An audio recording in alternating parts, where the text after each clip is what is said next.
En famille, j'espère que vous vous portez bien depuis ce magnifique classico que le Barça nous a offert. C'est cette masterclass de haut niveau que ces petits jeunes-là nous ont montré et que ils nous laissent même sans voix. À vrai dire, même moi je suis sans voix. Je suis sans voix. Alors là, je ne sais même pas ce qu'il faut dire pour qualifier cette équipe-là. Mais dans cette équipe, il y a quelques joueurs en fait qui ont attiré mon attention.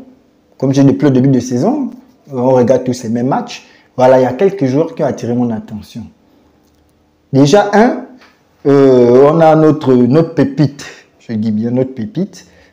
Ça a monté en puissance et je sais que on est en train de vouloir lui donner toute la responsabilité. Sinon, qu'on l'ait même déjà donné la responsabilité du club, de dire que c'est toi qui soulèves le club. Voilà. Je parle de Lamine Yamal. Voilà, c'est un jeune. Il est beaucoup jeune parce qu'il a 17 ans. C'est un jeune. Il est très jeune. Il n'est même pas encore, comment on va dire ça? Il vit encore chez les parents parce qu'il est trop jeune. C'est un mineur. Il n'est pas encore totalement adulte. Donc, pour en revenir sur lui, selon le match, la façon dont j'ai regardé le match, je pense qu'on a regardé de la même façon. Hier, il faisait des petites erreurs, il faisait des choses vraiment, je ne sais pas s'il veut prendre la grosse tête ou s'il veut déjà dire que à la base, bon, c'est lui le patron de l'équipe, c'est lui le chef. Donc, dans ce cas, il est capable, il peut faire ce qu'il veut. Bon, il peut se permettre de tout faire sur le terrain. Donc, c'est un peu le premier point qui m'attire. Hier, le face-à-face qu'il a eu là, à la base, il a eu un face-à-face là, une déviation de Lewandowski. Il est face-à-face, il est sur son pied. Je ne sais pas ce qu'il a tenté à faire. Je ne sais pas s'il a voulu faire une pichenette, s'il a voulu mettre ça au deuxième poteau, premier poteau, ce qu'il a fait, voilà. C'est-à-dire, il a fait un geste de nonchalance. C'est-à-dire, bon, je fais, si ça marche, c'est bon, si ça marche. C'est un classico. Un classico, on ne vient pas essayer, on fait. Au classico, on n'essaye pas, on fait. Et lui, bon, j'ai l'impression que voilà, certes face au Bayern, lui, il nous a montré comment il était capable d'embêter les défenseurs et sérieusement les faire sortir de leur match. Mais il ne faudrait pas qu'il ait la grosse tête, il ne faudrait pas qu'il se dise que le Barça, c'est pour lui, le Barça, c'est sa maison. Non, non, non. Il est encore jeune, il doit encore travailler. Il a encore du travail à faire. Il est très jeune, certes, lui, il est prématuré, devrais-je même dire ça. Il est prématuré au niveau professionnel, je dois dire, parce qu'il est encore jeune.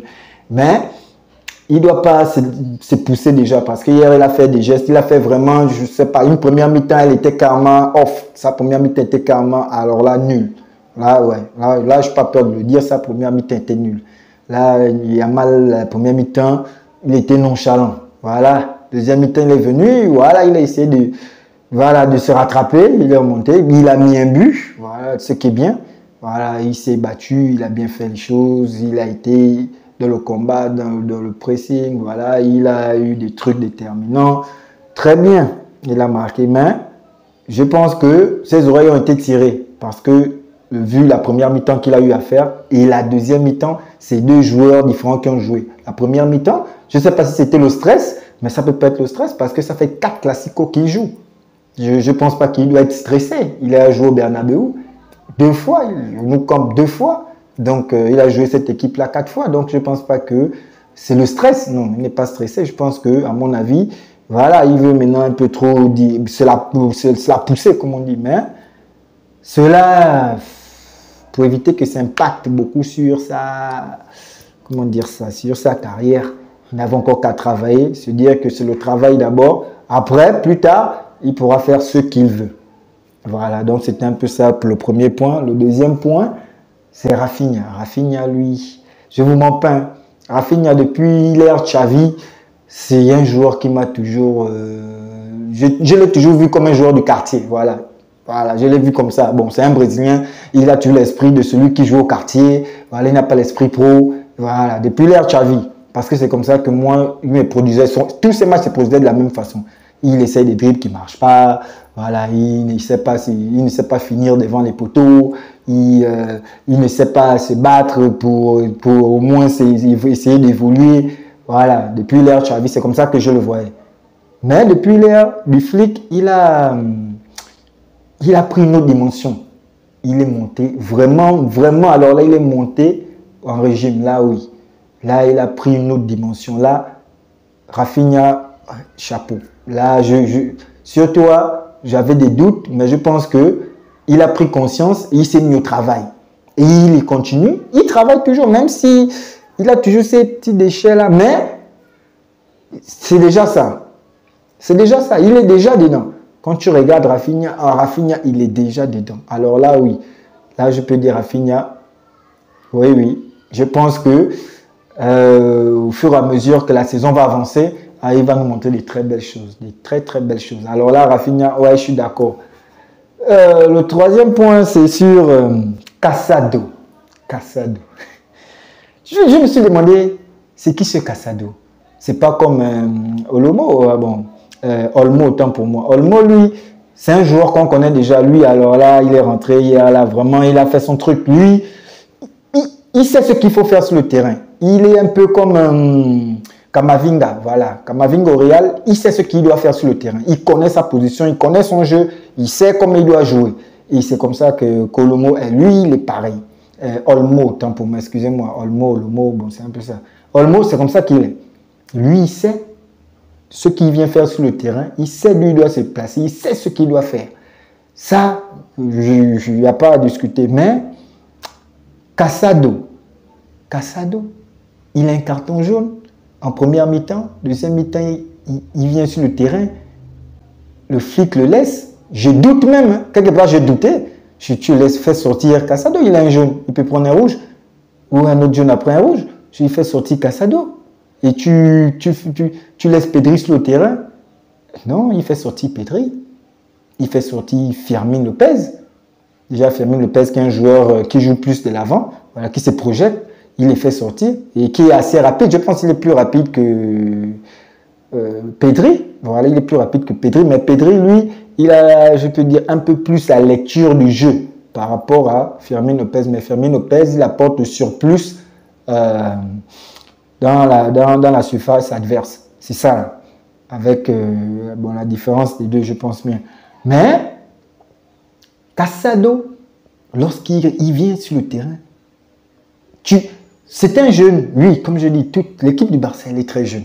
C'est un jeune, mais il a déjà ça. Il a déjà cette vision, il a déjà cette capacité à voir les choses. Il voit, il pense en même temps. C'est-à-dire, avant que le ballon ne soit sur ses pieds, il a déjà réfléchi sur ce qu'il doit faire. Il a déjà vu le déplacement de ses coéquipiers. Ah oui, là, Casado, non, là, non, lui, je pense que c'est un trio qui peut donner quelque chose de bien. Et surtout que le flic, il utilise bien ces gars-là. Voilà, il utilise bien, même si je voulais douter, mais il utilise bien. Oui, il a eu raison de garder Casado et de faire sortir Fermin Lopez, de faire sortir Pedri. Oui, Gavi, on sait que lui, c'est un niaqueur, lui, il aime la bagarre, c'est ça. Donc, du coup, il est rentré. Après, il est rentré, il a pris un carton jaune. Parce que c'est ça. Gavi, il est comme ça. Donc, Gavi, c'est les jokers. Les jokers qu'on fait entrer à la fin du match. Les gens qui viennent seulement pour embêter tout le monde. Voilà. Frankie de Jong, on sait, lui, il stabilise l'équipe. Voilà. Lui, c'est le chauffeur, quoi. Lui, c'est le mécanicien qui arrange là où le boulon bouge un peu, il vient, il visse. Et puis, la roue, ça arrête maintenant de danser. Mais, Casado, oui. Et oui, j'avais pendant le match, j'avais sérieusement des doutes, mais là, les doutes sont totalement partis. Là, le coach, il sait pourquoi il a pris les mêmes qui ont affronté le Bayern et il les a tous remis contre le Real. Oui, là, il avait raison de Casado. Mais à ma plus grande surprise, le quatrième point. Le quatrième point, la famille, je ne sais pas pour vous, mais pour moi, c'est la plus belle et la plus grande surprise au quatrième point. Jules Koundé. Jules Koundé. Je dis bien Jules Koundé. Alors là, le mec, non, ce qu'il nous a fait, non, depuis Depuis l'arrivée du flic, je pense. Non, le flic, il est venu avec son truc. Il a une formule secrète. Je ne sais pas si ça dépend du speech qu'il donne aux joueurs ou de la confiance qu'il leur attribue ou des responsabilités qu'il leur donne. Mais Jules Koundé, non, mais ce n'est pas le même Jules Koundé qu'en début de saison. Ou Jules Koundé de l'ère Xavi. Jules Koundé était quelqu'un vraiment c'était quelqu'un comme Gavi. Quelqu'un qui vient seulement, il cherche à faire la bagarre, il ne réfléchit pas beaucoup.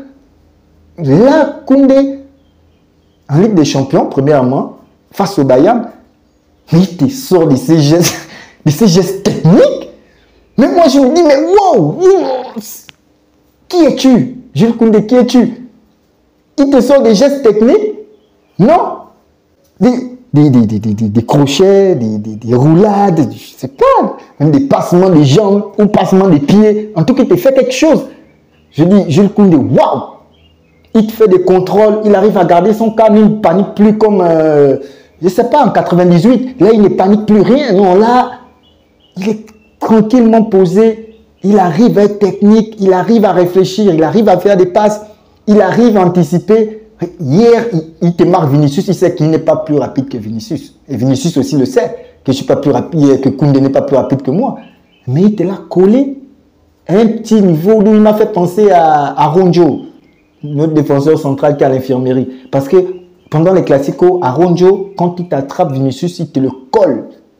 Et il sait qu'il n'est pas plus rapide. Donc, qu'est-ce qu'il fait? Il joue collé à lui. Parce qu'il sait que si on libère l'espace, il va le prendre de vitesse.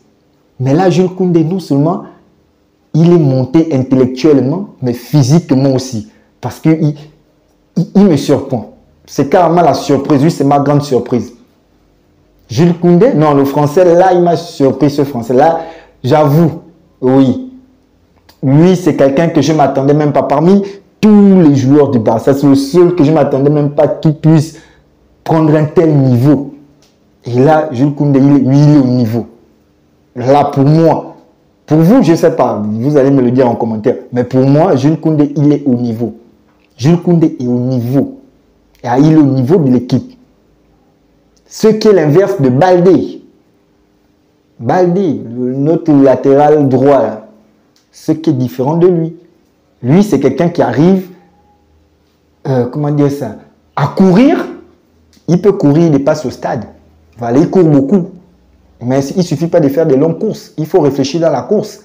Comment donner la passe, comment te démarquer. Ça, c'est le souci de Baldé. Baldé, il n'est pas encore assez intelligent. Comme Koundé, parce que Koundé, il a gagné en maturité et en intelligence. Mais Baldé, il n'est pas encore à ce niveau. Même si hier, il a donné une très bonne passe décisive à Lewandowski, son but de la tête, mais c'est quelqu'un, vraiment, quand on le met sous pression, il fait de n'importe quoi avec le ballon. Ça, c'est Baldé. Mais Koundé, c'est la surprise. Alors, donc, c'est un peu les 4 points que j'avais à partager avec vous. Bon, j'espère que, selon mon analyse, vous aussi, vous avez pu voir les mêmes choses que moi. Voilà, des joueurs qui sont montés en régime, d'autres qui veulent prendre la grosse tête et vous allez laisser vos commentaires, comme je disais, je vais pouvoir répondre à quelques-uns. Si jamais je me trompe, voilà, parce que nul n'est parfait, si jamais je me trompe, j'espère que vous allez me le dire en commentaire. Mais pour moi, comme je dis, ma surprise c'était Koundé. Hein. Koundé, c'est la surprise. Voilà, on sait tous que le Barça, c'est une équipe qui monte. Et elle continue de monter. Et elle montera. Parce que on ne peut pas faire plus de 20 ans, on est dans le trou. Alors là, désolé, on s'est battu, on est arrivé. Et on ne fait qu'arriver. Peu importe, mais le Barça, là, j'ai confiance.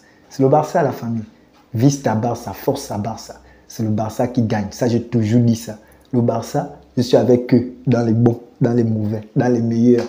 Même dans les moments lambda, je serai toujours là avec eux. C'est le Barça qui gagne. Donc, la famille, d'ici là, on se capte. Donc, vous restez connectés. Vous allez toujours me laisser vos commentaires. Et puis, essayez de partager pour voir ce que les autres en pensent aux autres Barcelonais. Parce que c'est que les merengues ne pourront pas partager ça parce que c'est des douloureux. Actuellement, mon chauffeur, c'est un merengue, mais il refuse de me transporter. Qu'est-ce que je peux faire? Je prends le Uber. Donc, c'est un peu ça la famille. Partagez, commentez. Surtout vos commentaires. J'attends vos commentaires. D'accord? On est ensemble, la famille. Ciao, bisous.